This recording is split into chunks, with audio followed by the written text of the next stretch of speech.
Music Studio.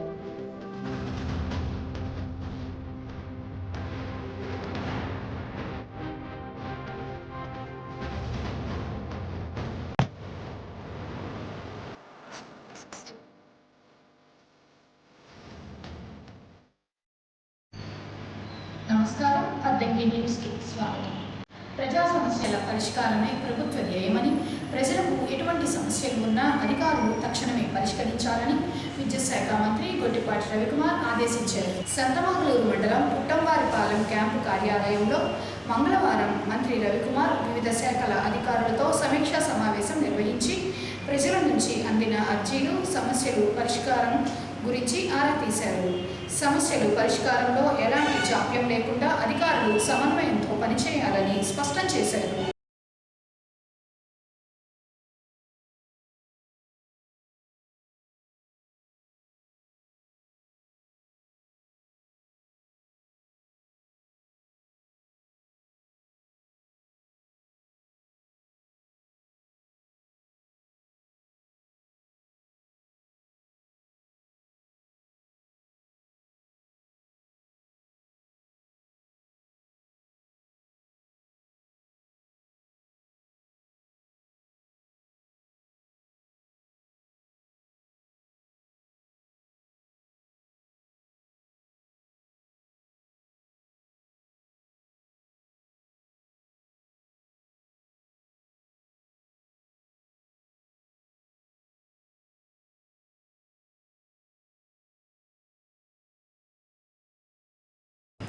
కూటమి ప్రభుత్వం అధికారంలోకి వచ్చిన తరువాత దేశ చరిత్రలో ఏ రాష్ట్రంలో లేని విధంగా ఏపీలో మంత్రి నారా లోకేష్ డిఎస్సి ద్వారా 16,000 టీచర్ పోస్టులు భర్తీ చేయించారని విద్యుత్ శాఖ మంత్రి గొట్టిపాటి రవికుమార్ తెలిపారు. పల్లెకురువ మండలం మల్లాయపాలెం పర్యటనలో భాగంగా మాట్లాడుతూ అద్దంకి నియోజకవర్గంలో ప్రభుత్వ పాఠశాలల బలోపేతం కోసం విద్యార్థులు స్కూల్స్కు వచ్చేందుకు 11,500 సైకిళ్లు ఇచ్చారని, సుమారు 12 కోట్లు ఖర్చు అయిందన్నారు. 200 మంది దివ్యాంగులకు దాతల సహాయ సహకారాలతో స్కూటర్లు ఇచ్చారని మంత్రి తెలిపారు.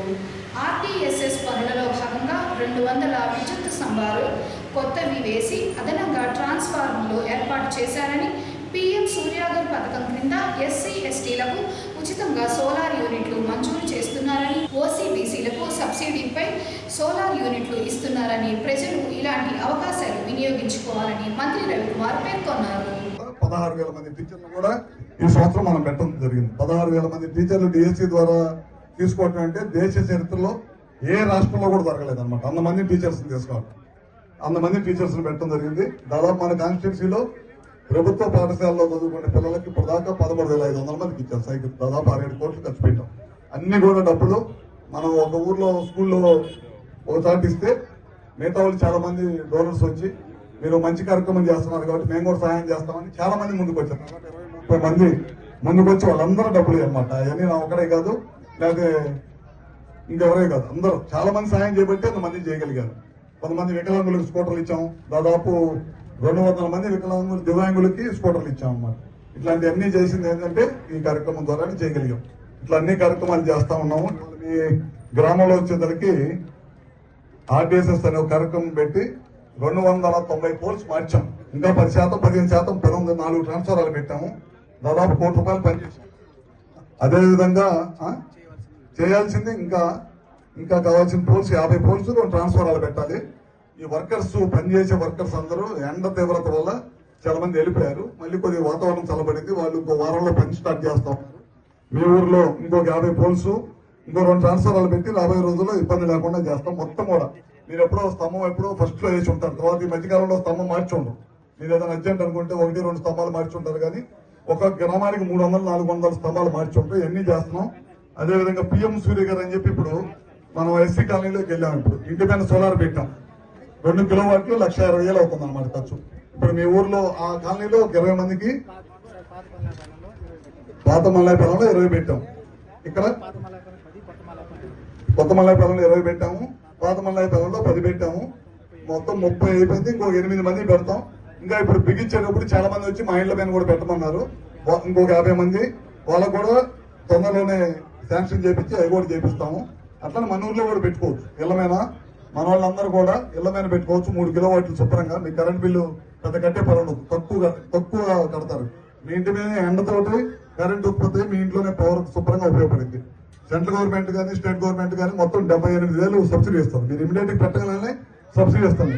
ఈ ఊర్లోనే చేస్తున్నాడు. అర్థం చేత ఏమైనా పెట్టారా? ఊర్లో పెట్టారా? అట్లా మీకు అవసరం లేదు, బాగా డబ్బులు ఉన్నాయి మీ ఊరికి. నువ్వు పెట్టావు పర్లేదు. వాళ్ళు నేను మధ్య మా ఊరు వాళ్ళని అడుగుతున్నాను. మీరు ఒక 10 మంది పెడితే అందరూ మీ 10 మంది పెట్టి మీకు లాభం ఉంటే మిగతా వాళ్ళు పెడతారు. మీరు ఒక 4-5 పెట్టండి. 78,000 సబ్సిడీ వస్తుంది. 1,20,000 మన సొంత డబ్బు. 1,20,000 లేనంత డబ్బు కాదు కదా. మీరు అందరూ పెట్టండి. అందరు కంపెనీ ఓనర్లే కదా. కంపెనీ ఓనర్లు అందరూ ముందు పెట్టండి. ఇళ్ళ మీద అది చూసి మిగతా వాళ్ళు కూడా పెడతారు. ఉపయోగం ఉంటేనే పెట్టమన్నా నేను. ఉపయోగం ఉండింది. 3 కిలోవాట్లు 2 లక్షలు 2,10,000 అయితే 78,000 సబ్సిడీ ఇస్తున్నారు. బీసీలకి అయితే మనం ఇంకో 20,000 కలిపిస్తున్నాం. ఎస్సీలకి అయితే 100% ఇస్తున్నాం. అన్ని చేస్తాం. కరెంటుకి సంబంధించి మొత్తం పోల్స్ మార్చాం. ఈ సూర్య గారికి చేస్తున్నాం. పిల్లలకు సంబంధించి ఇంకా ఊర్లో రోడ్లు చేశాం కదా. డ్రైన్స్ కట్టామా? డ్రైన్స్ కట్టాం. ఇంకా ఎవరు ఉన్నా సరే తప్పకుండా చేస్తాం. ఇప్పుడు మన వాళ్ళు అందరూ కలిపి గుడి ఒకటి అడుగుతున్నారు. ఆ గుడి కూడా అడుగుతున్నారు. గుడి చేసి పెడతాను. మా దగ్గర డబ్బులు ఉన్నంత వరకు పునాది చేశాము. గుడి కంప్లీట్ చేయమని అడుగుతున్నారు. అది రేపు మన వాళ్ళతో మాట్లాడి ఏం చేయొచ్చో కనుక్కొని అది తొందరలో చేపిస్తాం. ఉప్పరిపాలెంలో ఒక 111 మందికి ఇచ్చాం. ఆ ఊర్లో మీ ఊరు వాళ్ళు తగిలారు అందరూ. ఏంది ఇక్కడ దాకా వచ్చారంటే మా ఊర్లో హై స్కూల్ లేదని ఇక్కడ దాకా రావాల్సి వచ్చింది అని చెప్పారు. ఎందుకంటే ఈ స్కూల్లో స్ట్రెంత్ పెంచి రాబోయే రోజుల్లో ఈ ఊర్లో కూడా హై స్కూల్ చేయాలి. హై స్కూల్లో చేయాలంటే మన స్థలం అవన్నీ ఉండాలి. దాంతోపాటు పిల్లల స్ట్రెంత్ కూడా పెరగాలి. అప్పుడే వచ్చింది అనమాట. ఈ 2-3 గ్రామాలకు అన్ని ప్రతి ఊర్లో పెట్టలేం కాబట్టి స్ట్రెంత్ ఉంటే పెట్టగలుగుతారు. ఎందుకంటే గవర్నమెంట్ స్కూల్స్ ప్రైవేట్ స్కూల్స్ తో పాటు ధీటుగా ఉండాలి విద్య అనే దానికోసమే ముఖ్యంగా లోకేష్ గారు ఈ కార్యక్రమాలు అన్ని కూడా చేపడుతున్నారు అనమాట. ముఖ్యంగా పిల్లలకి చదువుకోవడానికి బుక్స్, స్కూల్కి వచ్చినప్పుడు యూనిఫాము, షూస్, బెల్ట్, బ్యాగ్ ఇవన్నీ కూడా ఇవ్వాలి. దాంతోపాటు స్కూల్లో పిల్లలకి చదువు చెప్పే వాళ్ళు కూడా ఉండాలి. చదువు చెప్పకుండా ఒకరిద్దరు టీచర్లు ఉండి 100-200 మంది పిల్లలు ఉంటే స్కూల్స్ నడవు. అందరూ మళ్ళీ ప్రైవేట్ స్కూల్స్కి వెళ్తారు. మీరు సంపాదించిన డబ్బులన్నీ కూడా గర్భవతి దగ్గర నుంచి బిడ్డ పుట్టిన 5 సంవత్సరాల వరకు తీసుకోవాల్సిన జాగ్రత్తలు తల్లి బిడ్డ క్షేమంపై ఏఎన్ఎంలు ఆశా వర్కర్లు చూసుకోవాలని డిఎంహెచ్ఓ డాక్టర్ వెంకటేశ్వర్లు అన్నారు. అద్దంకి పట్టణంలోని స్థానిక గీతా మందిర్లో మంగళవారం అద్దంకి డివిజన్ పరిధిలోని పిహెచ్సిల వైద్యులు, సూపర్వైజర్లు, ఎంపీహెచ్ఓలు, ఏఎన్ఎంలతో సమీక్షా సమావేశం ఏర్పాటు చేశారు. సమావేశంలో డిఎంహెచ్ఓ వెంకటేశ్వర్లు పాల్గొని మండలాల వారీగా సమీక్షించారు. ఈ సందర్భంగా ఆయన మాట్లాడుతూ ఏఎన్ఎంల పనితీరు మార్చుకొని చక్కగా పనిచేసి రాష్ట్రంలో జిల్లాను ప్రథమ స్థానంలో నిలిచే విధంగా చూడాలన్నారు. యాప్లో గర్భవతుల వివరాలు, డెలివరీ అయిన తర్వాత పిల్లలకి ఇచ్చే వ్యాక్సిన్ వివరాలు నమోదు చేయాలన్నారు. యాప్లో పెండింగ్ వర్క్ అనేది కనబడరాదని హెచ్చరించారు. పిహెచ్సిలో అందరూ సమన్వయంతో పనిచేస్తే మంచి పేరు వస్తుందన్నారు. ఒక సెకండ్లో అక్కడ క్లిక్ చేయగానే ఇక్కడికి రిపోర్ట్ నాకు పంపించండి అని వస్తుంది. మనం రిపోర్ట్ పెట్టిన వెంటనే అనదర్ సెకండ్లో అక్కడికి పెడుతుంది. ఏం సమయం ఉండదు, లైవ్గా ఉంటుంది అంతా కూడా. దూరంగా మనం ఉద్యోగం చేస్తున్నాం కానీ కమ్యూనికేషన్ అంతా కూడా లైవ్గా ఉంటుంది. ఏ క్షణాన్ని మనం ఏం చేస్తున్నాం, మీరు సపోజ్ ఒక ఏఎన్ఎంని రిజిస్టర్ చేశారు, వెంటనే నేను చూడొచ్చు, కమిషనర్ చూడొచ్చు, ప్రిన్సిపల్ సెక్రటరీ చూడొచ్చు అదే సమయం. అదేవిధంగా మీరు ఇచ్చే సర్వీసెస్. అంతేగాని ఇంతకు ముందులాగా మీరు ఇచ్చినవన్నీ కూడా క్రోడీకరించి మీ సూపర్వైజర్స్ తీసుకొచ్చి మెడికల్ అసిస్టెంట్స్కి ఇచ్చి అది మళ్ళా డిఎంహెచ్ఓ ఆఫీస్కి వెళ్ళి డిఎంహెచ్ఓ ఆఫీస్ అక్కడ కన్సల్టేట్ చేసి స్టేట్కి పంపించి ఈ వ్యవస్థ అంతా కూడా వెళ్ళిపోయింది. ఇప్పుడు అలా ఏం లేదు, లైవ్గా మానిటర్ చేయటమే. రెగ్యులర్గా ఏవైతే మీకు యాప్స్ ఇచ్చున్నారో ఏఎన్ఎం హెల్త్ యాప్ కానీ, అదేవిధంగా సిహెచ్ఓ యాప్ కానీ, తర్వాత ASHA app, medical officers, okay, ప్రతి ఒక్కరికి మానిటరింగ్ ఉంది, ఇంక్లూడింగ్ డిఎంహెచ్ఓ. మేము కూడా ఏ క్షణాన ఏ మీటింగ్లో ఉన్నాము, అదేవిధంగా ఏ రివ్యూస్ పార్టిసిపేట్ చేస్తున్నాము, తర్వాత ఏఎన్పిహెచ్సిని విజిట్ చేస్తున్నాం అనేది లైవ్గా ఎవ్రీ డే కాదు, ఎవ్రీ మినిట్ మానిటర్ చేస్తూ ఉన్నాం. అది వ్యవస్థ. రియలైజ్ కావాలి. మీరు మేము చేస్తున్నాం కదా పని అంతా, అది ప్రభుత్వానికి తెలుస్తూ ఉంటుందనే అపోహన ఉంటున్నారు.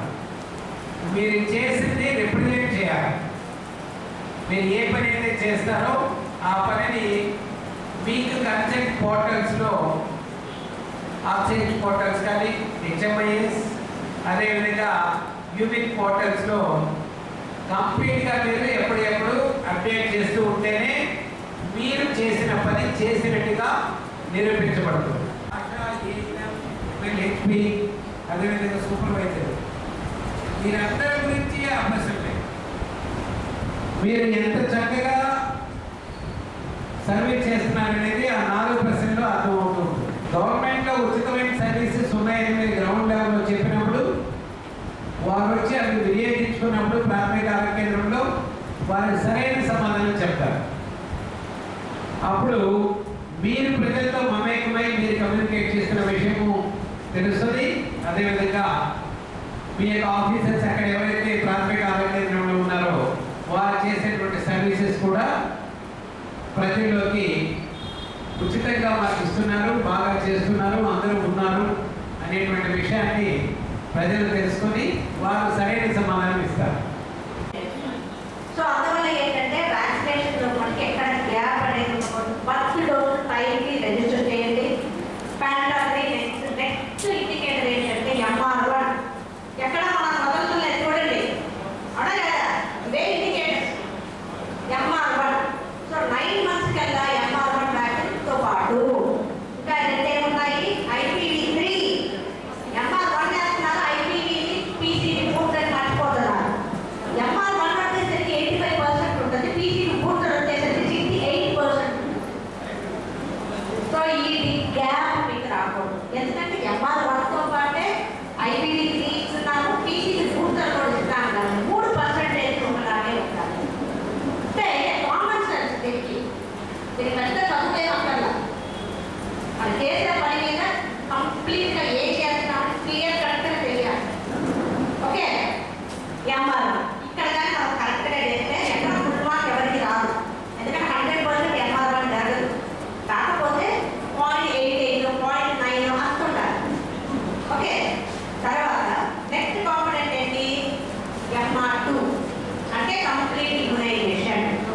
సో MR2తో పాటు DPT అలాగే పోలియో, ఈ 3 విటమిన్ ఏమంటే సపరేట్ షెడ్యూల్లో 9 డోసెస్ ఇస్తాము. అది ఎవ్రీ 6 months గ్యాప్లో ఇస్తాం. ఇప్పుడు మనకి విటమిన్ ఏ ఇప్పుడు ఇచ్చాము, అలాంటి విటమిన్ ఏ లేదు కాబట్టి దాన్ని వాళ్ళు కన్సల్టెంట్ తీసుకోలేదు. యాక్చువల్గా సప్లై లేదు కాబట్టి వాళ్ళు కూడా తీసుకోలేదు. ఇప్పుడు ఇది సప్లై చేశాయి కాబట్టి విటమిన్ ఏ కూడా కన్సల్టెంట్గా తీసుకుంటారు. సో కంప్లీట్ ఇమ్యునైజేషన్లో వచ్చే మన మార్క్స్ ఎంత? టోటల్గా 1 mark. దాంట్లో మనకి ఎంత మార్క్స్ వస్తున్నాయి అనేది ఇక్కడ కన్సిడర్. భారత రాజ్యాంగము ప్రతి ఒక్కరికి ఓటు హక్కు అనేది కల్పించిందని, ఓటు హక్కు అనేది తొలగిపోకుండా ఉండాలని వైఎస్ఆర్సీపీ పార్టీ అద్దెకి నియోజకవర్గ ఇన్ఛార్జి అశోక్ కుమార్ తెలిపారు. ఈ సందర్భంగా ఆయన మాట్లాడుతూ ఓటర్ల జాబితాలో అర్హుడు ఉండి అనర్హుడు తొలగించాలని భారత ఎన్నికల సంఘం స్పెషల్ ఇంటెంట్ రివిజన్ SIR కార్యక్రమాన్ని ఏర్పాటు చేసింది. జూన్ 15 నుంచి జూలై 14వ తేదీ వరకు జరిగే SIR కార్యక్రమంలో BLOలతో పాటు BLAల దగ్గర ఉండి అర్హుడు ఓటు తొలగిపోకుండా చూసుకోవాలని సూచించారు. SIR కార్యక్రమంలో ఎటువంటి ఇబ్బందులు ఉన్నా అద్దంకి వైసీపీ కార్యాలయంలో వార్ రూమ్ ఏర్పాటు చేశారని 9144966966 ఫోన్ నెంబర్కు కాల్ చేసి సమాచారం ఇచ్చి పరిష్కరించుకోవాలన్నారు. మన ప్రజాస్వామ్య దేశంలో ఓటు అనేది రాజ్యాంగం మనకి ఇచ్చినటువంటి ప్రాథమిక హక్కు. ఆ హక్కును నిలబెట్టుకునే టైం వచ్చింది. భారతదేశ వ్యాప్తంగా, ముఖ్యంగా ఇప్పుడు మన ఆంధ్రప్రదేశ్ రాష్ట్రంలో స్పెషల్ ఇంటెన్సివ్ రివిజన్ సర్ పేరుతో ఓట్ల వెరిఫికేషన్ అనేది జరుగుతుంది. ఈ కార్యక్రమంలో రాష్ట్రంలోని, ముఖ్యంగా అద్దంకి నియోజకవర్గంలోని ప్రతి ఒక్కళ్ళు కూడా మీ బూత్లోనే, మీ ఇంటి దగ్గరికే మన పార్టీ BLAలు అదేవిధంగా BLOలు వచ్చి మీ ఓటర్ వెరిఫికేషన్ చేయటం జరుగుతుంది. దానిలో మీరు తప్పకుండా ఎన్యూమరేషన్ ఫామ్ అని ఒకటి ఉంటుంది, అది ఫిల్ చేసుకొని మీ ఓటు హక్కును కాపాడుకోవాలని సూచిస్తున్నాను.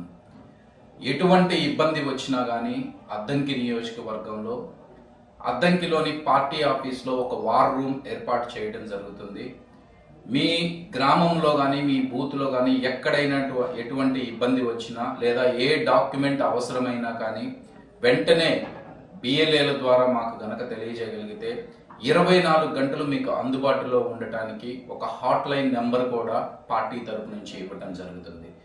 కాబట్టి ప్రతి ఒక్కళ్ళు, ముఖ్యంగా వైఎస్ఆర్సీపీ కార్యకర్తలు, నాయకులు, బిఎల్ఏలు, అదేవిధంగా మండల రాష్ట్ర స్థాయి నాయకులు అందరూ కూడా ఈ కార్యక్రమం మీద అప్రమత్తంగా ఉండి ప్రజలని చైతన్యవంతపరిచి వాళ్ళ ఓటు హక్కుని వినియోగించుకోవాలి.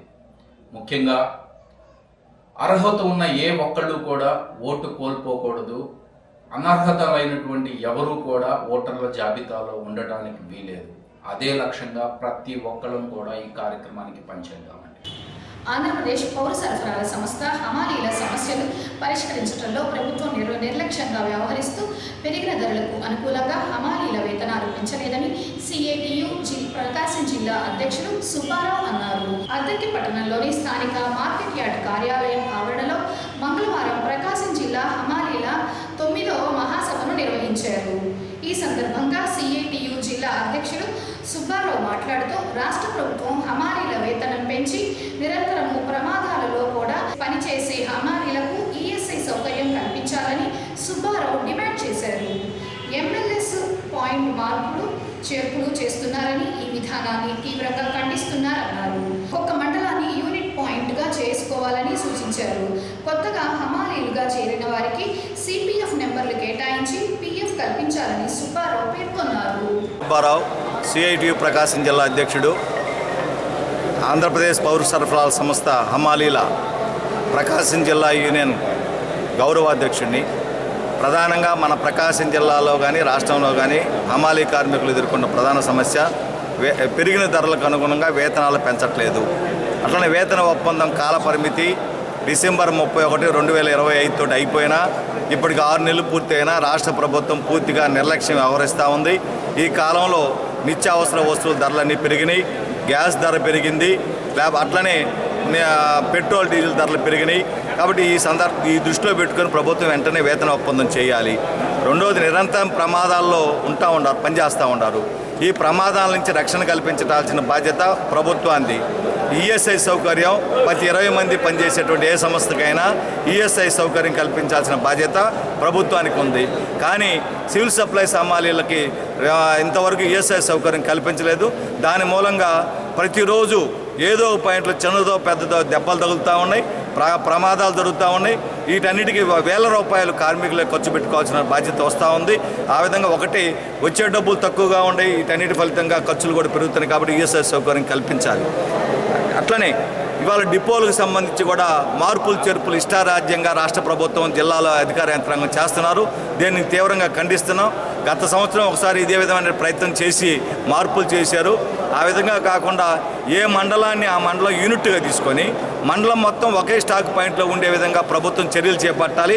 అట్ట కాకుండా వాళ్ళకు ఉన్నటువంటి సౌలభ్యం రీత్యా పేరుతోటి ఒక మండలాన్ని 2-3 స్టాక్ పాయింట్లకి చేల్చడం అనేది సరైనది కాదని చెప్పి దీన్ని మేము తీవ్రంగా వ్యతిరేకిస్తున్నాం. భవిష్యత్తులో ఇలా కానీ చేస్తే ఖచ్చితంగా దీన్ని అడ్డుకుంటామని చెప్పి కూడా తెలియజేస్తా ఉన్నాం. వీటితో పాటు కార్మికులకు సంబంధించి కొత్తగా చేరిన కార్మికులు ప్రతి జిల్లాలోనూ 100 మంది ఉన్నారు. ఈ జిల్లాలో కూడా దాదాపు 50 మంది పైన కొత్తగా చేరిన కార్మికులు ఉన్నారు. వాళ్ళకి సిపిఎఫ్ నెంబర్లు ఇంతవరకు ఇవ్వటంలో మన జిల్లా అధికార యంత్రాంగం, ప్రత్యేకించి పౌర సరఫరా అధికార యంత్రాంగం తీవ్ర నిర్లక్ష్యం వ్యవహరిస్తూ ఉంది. మేము డిమాండ్ చేస్తున్నాం, ఖచ్చితంగా వెంటనే సిపిఎఫ్ నెంబర్లు కేటాయించి వాళ్ళకు కూడా ప్రావిడెంట్ ఫండ్ సౌకర్యం కల్పించాలి. లేని పక్షంలో ఈ సమస్యల పరిష్కారం కానీ కాకపోతే రాబోయే రోజుల్లో జిల్లా పెద్ద ఎత్తున ఉద్యమం చేపడతామని చెప్పి తెలియజేస్తున్నాం. ఇది 9వ మహాసభ సివిల్ సప్లై హమాలీలది. ఎందుకంటే గతంలో కూడా ప్రకాశం జిల్లాలో జరిగింది. ఇప్పుడు 3 ఏళ్ళకు ఒకసారి మనకు ఒక ఆనవాయితీగా ఉంది కాబట్టి 9వ మహాసభ జరుపుకోవడం జరుగుతుంది.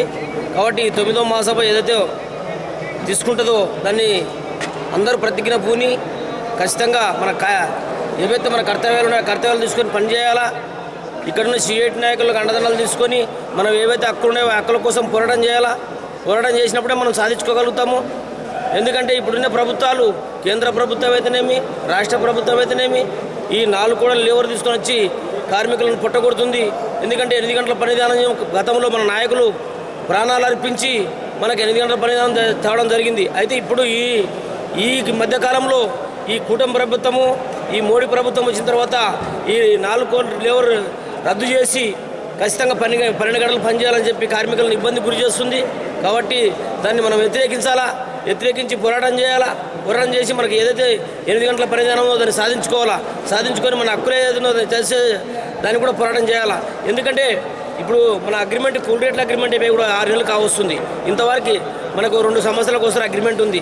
అగ్రిమెంట్కి ఇంతవరకు మనకు చర్చలకు పిలిచకపోగా కాలయాపన చేస్తుంది ప్రభుత్వం.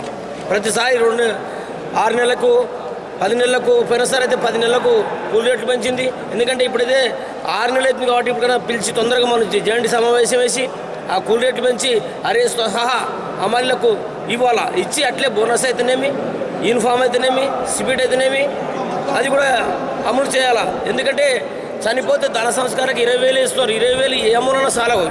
ఖచ్చితంగా 50,000 రూపాయలు ధన సంస్కారాలకు ఇవ్వాలా. ఆ కుటుంబాన్ని ఎవరైతే యజమాని కోల్పోతాడో ఆ కుటుంబానికి 50 లక్షల రూపాయలు ఎస్కేషన్ ఇవ్వాలా. ఇచ్చి అట్లా ఆమె కుటుంబానికి ఎవరైతే ఆమె ఉంటుందో ఆమెకు పెన్షన్ సౌకర్యం కల్పించకపోగా కాలయాపన చేస్తుంది ప్రభుత్వం. ఎందుకంటే ప్రజలకి పంపిణీ వ్యవస్థలో పనిచేసేది కార్మికులే కాబట్టి ఖచ్చితంగా వాళ్ళని ఆదుకోకుండా వాళ్ళు ఇష్టసరంగా 12 గంటలు పని చేసి ఖచ్చితంగా మాకు ఏదైతే ఉందో పని చేయాలని చెప్పి ఒత్తిడి తీసుకొని వస్తున్నారు. అట్లా కాకుండా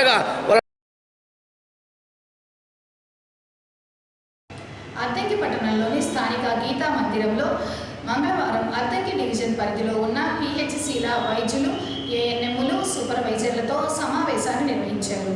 సమావేశానికి DMHO doctor Venkateswarlu, DIO Kamalasri, additional DMHO Bhagiratha తదితరులు పాల్గొన్నారు. ప్రభుత్వం నుంచి ప్రజలకు వచ్చే ఐవీఆర్ కాల్స్లో ఎటువంటి ప్రశ్నలు వేస్తున్నారో చెప్పమని డిఎంహెచ్ఓ వెంకటేశ్వర్లు ఏఎన్ఎంలను, సూపర్వైజర్లను అడిగిన నేపథ్యంలో సక్రమంగా చెప్పకపోవడంతో డిఎంహెచ్ఓ వారిపై తీవ్ర స్థాయిలో మండిపడ్డారు.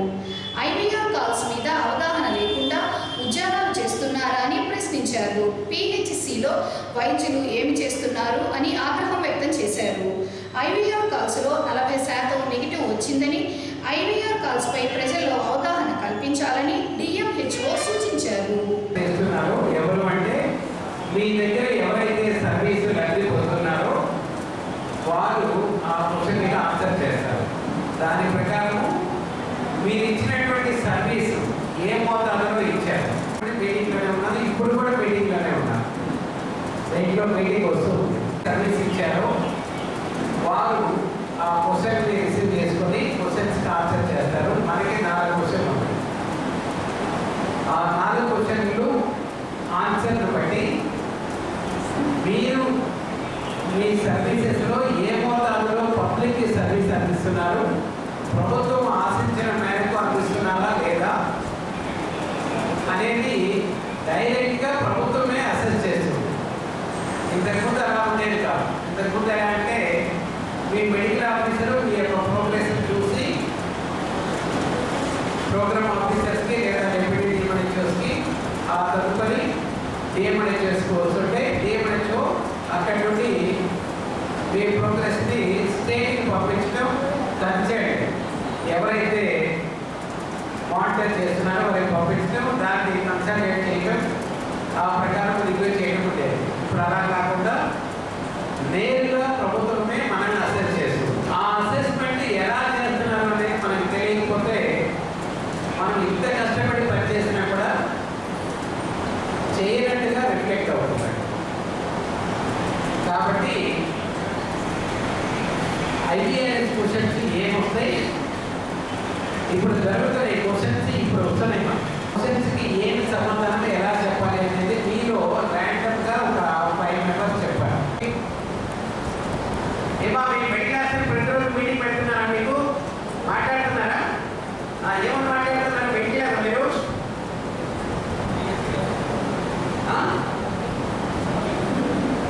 కుటుంబాలు ఏపీఎస్సీ కూడా మీకు తెలీదా? నీకే తెలీదా? గుడిపల్లని చూడలేదా?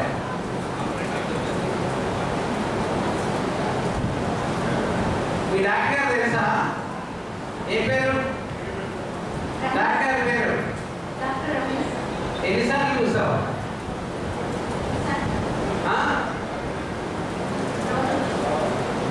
ప్రతిరోజు మీటింగ్ పెట్టలేదా మీకు? మార్నింగ్ మీ కాల్స్ రావట్లేదా? ఏమైనా వస్తున్నాయి? ఏం మాట్లాడుతున్నారు? ఏం మాట్లాడుతున్నారమ్మా? ఈ ప్రశ్నలు తెలియనందుకు నవ్వు వస్తుందా? You must feel shame. ఎంత దరిద్రమైన వ్యవస్థలో ఉన్నాము చూడండి. మన గురించి మనం ఏం పని చేసాము, ఎంత పని చేసాము అని ప్రభుత్వం అసెస్ చేస్తుంటే మనకే తెలియదు. ఈ డేట్ సర్వీస్ ఇంత కష్టపడి చేసి పని చేయకుండా ఏమైనా ఉన్నారా?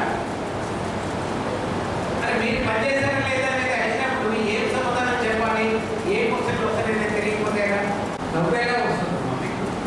వైద్య స్మైలింగ్ క్వశ్చన్లే మీకు తెలియకుండా ఉద్యోగం చేస్తుంటారు. 1.5 years నుండి రన్ అవుతా ఉంది. ఏం ఉద్యోగం చేస్తారు? తినే ఆహారంలో మనిషి మార్పులు చేర్పులు చేసుకొని ప్రతిరోజు అరగంట పాటు వ్యాయామం చేసుకుంటే ఎటువంటి వ్యాధులు లేకుండా ఆరోగ్యకరంగా ఉంటారని యోగా గురూజీ శేషారెడ్డి తెలిపారు. యోగాంధ్ర కార్యక్రమంలో భాగంగా మంగళవారం అద్దంకి ఆర్టీసీ గ్యారేజ్ ఆవరణలో డిపో మేనేజర్ మహబూబీ సమక్షంలో గ్యారేజ్లో పనిచేసే సిబ్బందిచే యోగా చేయించారు. ఏ ఆసనం చేస్తే ఏమి ఉపయోగమో శేషారెడ్డి వివరించారు. ఈ సందర్భంగా ఆయన మాట్లాడుతూ ప్రతిరోజు వ్యాయామం వాకింగ్ చేసే వారిలో మరియు ఆహారపు అలవాట్లు మార్చుకున్న వారు ఆరోగ్యకరంగా కనిపిస్తున్నారని, వ్యాయామం వాకింగ్ చేస్తే తగ్గే జబ్బులకు హాస్పిటల్కు వెళ్ళి వేలాది రూపాయలు ఖర్చు చేసి టెస్టులు చేయించుకుంటున్నారని, వాటి వలన ఉపయోగం లేదన్నారు. చిన్న చిన్న నొప్పులకు యోగా అనేది మంచి మెడిసిన్ అని శేషారెడ్డి చెప్పారు. ఆయన చూసి నేను కూడా ఏం చేసేది నేను చేయలేను, ఏం చెప్పేది నేను వినలేను. కానీ వీళ్ళు ముగ్గురు నాకు మిత్రులుగా దొరికినప్పుడు ముగ్గురు నాలెడ్జ్ నా దగ్గరకు వచ్చిందా లేదా? వాళ్ళ ముగ్గురు దగ్గర ఏముంది? ఒక్కొక్కటే ఉంది, అర్థమైందా? కానీ నా దగ్గర ఎంత వచ్చింది? ముగ్గురు నాలెడ్జ్ వచ్చింది. అప్పుడు నేను ఎలా ఉండాలి? ఈ నలుగురికి అవసరం అయినప్పుడు ఇదిగో నన్ను ఎలా ఉండవు, ఇలా చెయ్యి అని చెప్పి మనం వాళ్ళకి నేర్పినప్పుడు సమాజంలో నువ్వు డబ్బులు ఇస్తే బాగుపడతాడని కాదు, జ్ఞానం ఇస్తే వాడు చక్కగా లేచి నిలబడతాడు. సో యోగా ఎందుకు కావాలి అంటే ఇందుకేనండి. అందుకని మీరు ఉదయం నిద్రలేచి బాత్రూమ్ వెళ్ళి 2 నిమిషాలు, ఎవడైనా సరే 20 నిమిషాలు బాత్రూంలో కూర్చుంటున్నాడు అంటే వాడు ఖచ్చితంగా అనారోగ్యం ఉందండి. మర్చిపోబాక 2 minutesలో ఖాళీ అయిపోయి బయటకు వచ్చినప్పుడు నీ బాడీ ఎంత రిలాక్స్గా ఉంటుంది అనమాట. అప్పుడు చెక్ చేపిస్తే బీపీ ఉండదు, షుగర్ ఉండదు, గుండె జబ్బు ఉండదు, ఇంకేం జబ్బు.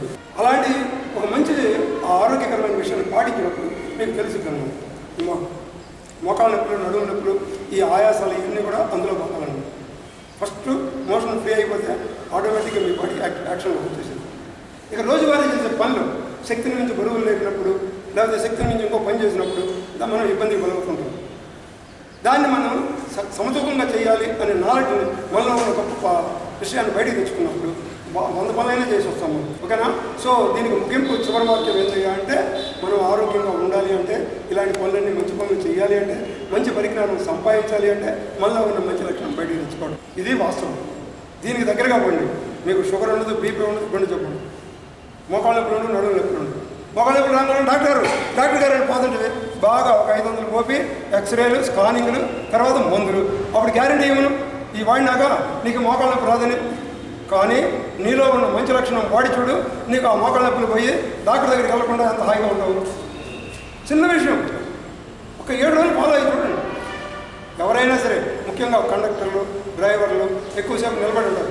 ఆఫీస్ పనిచేసే వాళ్ళు ఎక్కువసేపు కూర్చొని ఉంటారు.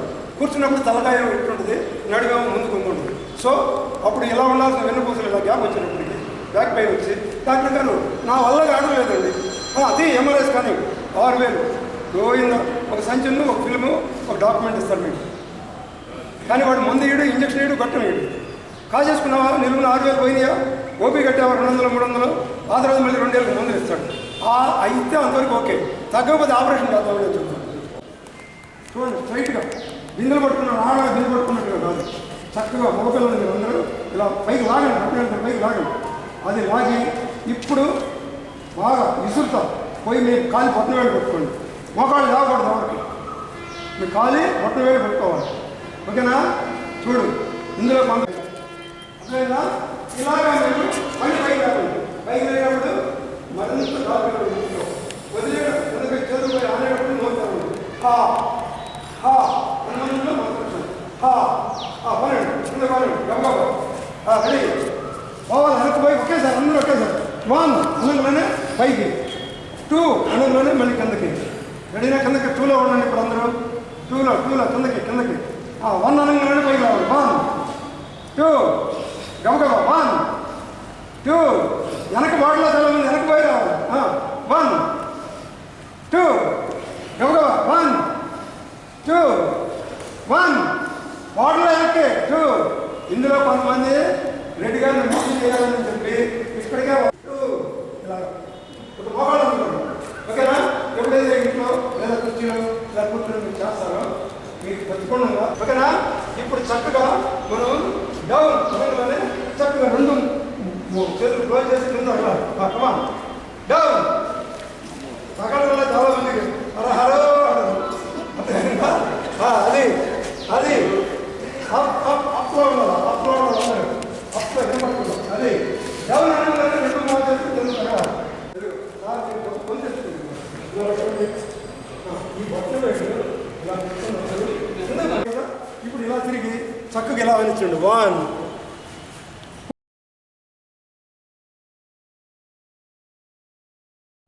అద్దంకి పట్టణంలోని స్థానిక భవానీ సెంటర్లో మంగళవారం వేకువజామున మేదరమెట్ల నుంచి హైదరాబాద్ వెళుతున్న హెవీ గూడ్స్ లారీ అదుపు తప్పి విద్యుత్ ట్రాన్స్ఫార్మర్ను ఢీకొట్టి బోల్తా పడింది. డ్రైవర్ నిద్రమత్తులోకి జారుకోవడంతో ఈ ప్రమాదం చోటు చేసుకుంది. అయితే ఈ ప్రమాదంలో లారీ డ్రైవర్కు ఎటువంటి గాయాలు కాలేదు. విషయం తెలుసుకున్న అద్దంకి సిఐ సుబ్బరాజు స్పాట్కు చేరుకొని స్థానికుల సహాయంతో 2 క్రేన్లు జేసీబీలు తీసుకొని వచ్చి కష్టపడి లారీని పైకి లేపారు. లారీ విద్యుత్ ట్రాన్స్ఫారంను ఢీకొట్టిన వెంటనే విద్యుత్ సరఫరా నిలిచిపోయింది. ఇలాంటి ప్రమాదాలు జరగడానికి కారణం రోడ్డు మార్జిన్లో ట్రాన్స్ఫార్మర్లు ఉండడం. రోడ్డు వెంబడి ఆక్రమణ వల్ల అద్దంకి పట్టణ అభివృద్ధి కమిటీ అధ్యక్షులు మన్న త్రిమూర్తులు తెలిపారు. భవానీ సెంటర్లో రోడ్డుకు ఇరువైపులా ఉన్న ఆక్రమణలు తొలగించాలని డిమాండ్ చేశారు.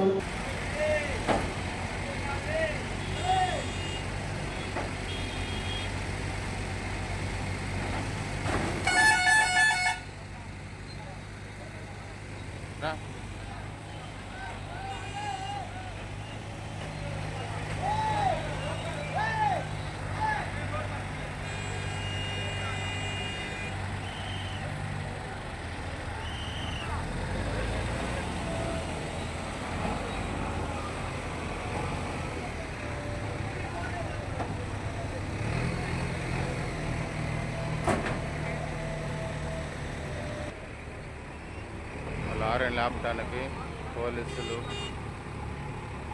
జేసీబీలు, క్రేన్స్తో నానా యాతన పడుతున్నారు.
అద్దంకి న్యూస్ ఇంతటితో సమాప్తం. నమస్కారం.